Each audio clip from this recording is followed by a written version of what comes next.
Hello everyone, and welcome to another episode of Wine Library TV. I'm your host, Gary Vaynerchuk.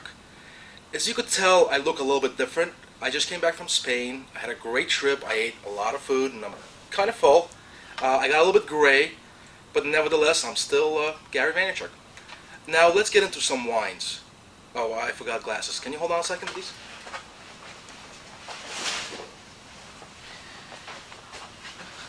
Alright, before we start today's episode, let me explain what happened before Spain. Many of you have been upset. I've got plenty of hate mail, which has been really exciting. I think I've made it. What basically happened was I was going to tape all 10 to 14 episodes that I was going to try to bang out before I left for Spain on the Thursday before I was leaving. On that first Thursday when you thought I was gone, I was leaving at 6 p.m. that night. Unfortunately, and you're never going to believe this, unless you logged on to Wine Library between 10 p.m. that Wednesday night and 3 or 4 p.m. that Thursday, a car that was stolen a few towns over was driving 120 miles an hour down the main road here and was struck by the policeman to stop him. Of course, the car went right into a pole and knocked down our internet service. So we were down from 10 p.m. Wednesday until 3 or 4 on Thursday, which pretty much eliminated any of my chances to get my work done, to tape the videos, and to get prepped for my trip to Spain.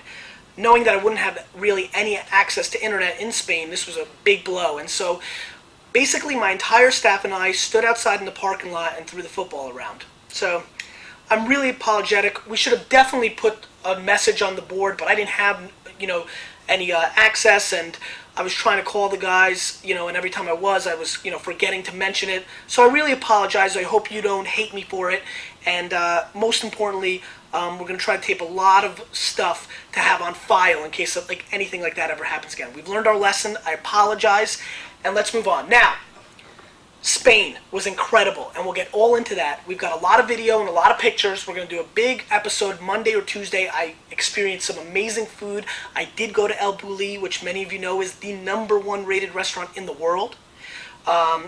And I also visited 40 of the top estates in all of Spain. I'm extremely excited.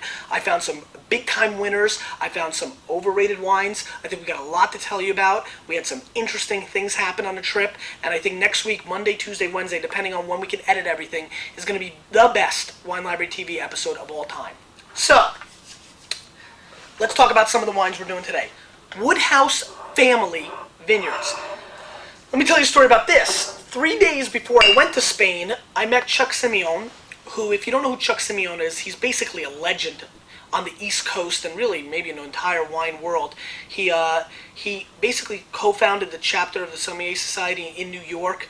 He's really just one of the most famous people I know in the industry for respect. He's got an amazing palate. He wins every blind tasting. He ran Jean Georges' entire beverage department. He's really just one of the great wine people in our industry. He has bounced around a little bit. He's doing his own thing now, and I'm sure we're going to be seeing some things from him. And he called me, and we got together at BLT Prime, a great restaurant in New York City, and he said, I want to taste you blind on some wines. I have no idea where this is going, and he just tastes me on the wines and blows me away one after another. I had no idea. I was guessing. He was laughing at me. It was pretty ugly for my ego, but after I saw what was happening, I kind of understood the direction. Woodhouse Family Winery is a winery that is a conglomerate. As you can tell by the labels when I go through them, it doesn't say Woodhouse on the front. It's a really, or it may, I'm not even sure. It's really a very interesting concept. There's a real passionate team behind these wines. They're making cult, high quality, first growth quality wines out of Washington State. Now, Bajal Shah and Tom Campbell are a partnership in this winery, and they are producing some of the world-class wines that I've ever had. Now, I'll need you to put the website for these guys down here, guys, so hopefully the editing team will do that. WoodhouseFamilyCellars.com, nice and long. Let's taste wine. That's what we're here for. First wine, 2003, Woodhouse Family Hudson Chardonnay. Hudson Vineyard, as many of you know, Rainy, Rudd, great vineyard. I mean, Jesus, wait till you see this. I don't even remember this color. It was dark in the restaurant. This is as golden and as bright of a Chardonnay as we've tasted on Wine Library TV. No doubt about it. Tons of lemon zest, almost like late harvest flavors on the nose. The color is immense. A little bit of oak, a little bit of butter.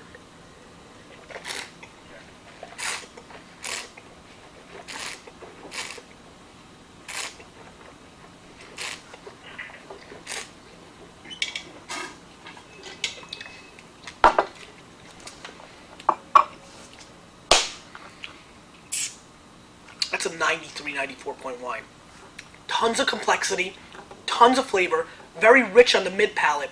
What I will tell you about this Chardonnay is, what vintage is this?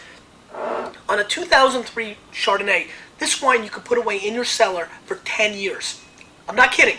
I know you just said, what? 10 years for this white wine. It's got that much backbone, that much acidity, and that much structure. I'm really blown away by how the flavor completely coats your palate. It's even hitting my back palate with a shocking kind of popcorn, buttered popcorn kind of aspect. It's like, you go see X-Men 3 and you taste this flavor right here. You know what I mean. This wine is really unbelievable, and I'll tell you, for the price, which I have no idea what it is, by the way, but I know it's under $50, so let's put it at that. This is a kind of wine that would compete, again, it's over-the-top oak and butter, so traditionalist and hardcore snobby European flavor profile customers are going to pan this wine at some level. But this is what top Grand Cru, Polini Montrachet, Chasson Montrachet tastes like. A little bit on steroids maybe, but clearly it worked for Barry Bonds. It works for this wine. This is a monstrous Chardonnay effort. 93, 94 points, easy. Everybody needs to jump on a case of this. Unfortunately, there's just not that much of it out there. This is remarkable. Yeah, this is the kind of Chardonnay that you don't even need a meal for. It's a meal in itself. So, let's speed along because we're taking a lot of time. Maggie Sellers 2001 Red. This is supposed to be one of their top wines. It's a Merlot, Red Mountain Merlot, 01. Again, Washington State. Let's see what happens here. Now, I should mention that Hudson Chard is from California. Excuse me, I'm sorry. It's from Colombia. But it's really got the Hudson. When I said Hudson, I kind of referred to Hudson, California, Hudson, Washington, but it's that same flavor profile. I didn't want to mess that up. This Maggie Merlot is got an interesting nose.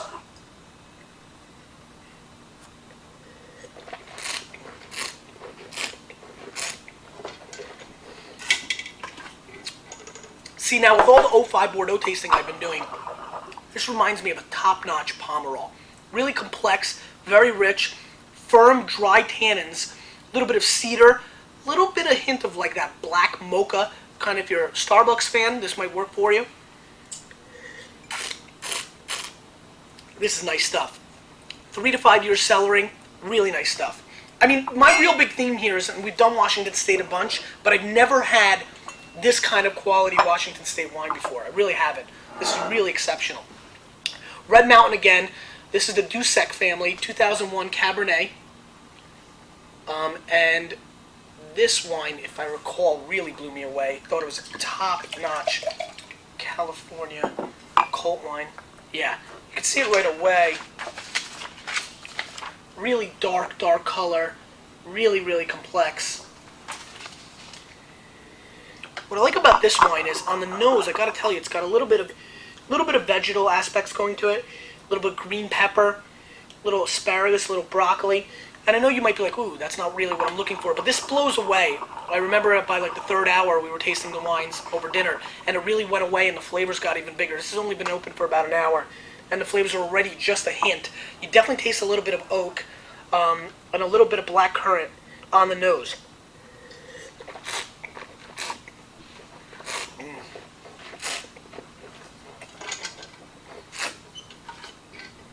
Exceptional, extraordinary, uncanny mouthfeel.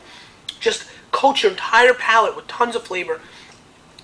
A hint of a pepper, kind of, not an Asian spice, kind of like a subtle white pepper integrated with almost like a little bit of strawberry. The flavor's very long. I would tell you again, unfortunately I just ran into these wines and started taping this episode, so I don't know the price points. I know they're medium range, but As long as this is under $50, and which I'm almost sure it is, this is a remarkable value. Great color. And the nose is extraordinary. The aroma of this flavor is just intense.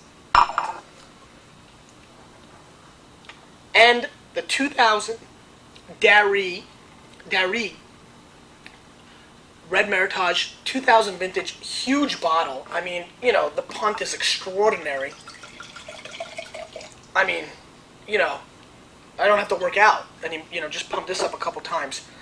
This is the wine that stunned me. This is the wine that absolutely floored me the night we tasted these wines. So let's see if it's showing the same. This is the flagship signature wine. Very ton in the nose, so it's not killing me right this second.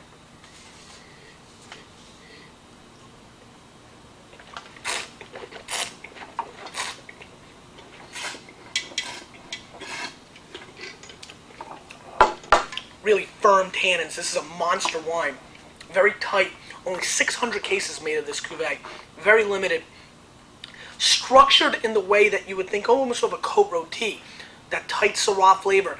But it's got the balance of the mid-palate to the finish that's really exploding on the aftertaste, that final finish flavor. Very red and black fruit flavors combined. I mean, this is an intense wine. This is serious wine. It's the kind of wine you want to have with a steak or with a very serious lamb dish.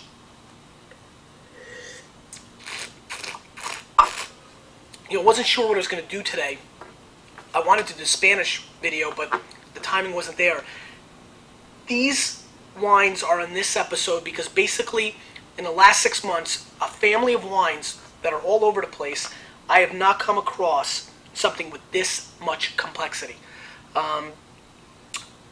I find them to be huge values because each of them deserve to be in that $75 to $100 range. Woodhouse family is somebody to keep an eye on. I think these guys are on the verge of exploding. We're just a Parker or Spectator score away from these wines becoming unobtainable. So I'm pretty proud to be one of the first to turn you on to it. I'm probably the first person turning you on to it. And I'm glad to be back. Wine Library TV. I mean, I've missed it. I hope you have as well. We'll see you next time. Wine Library TV.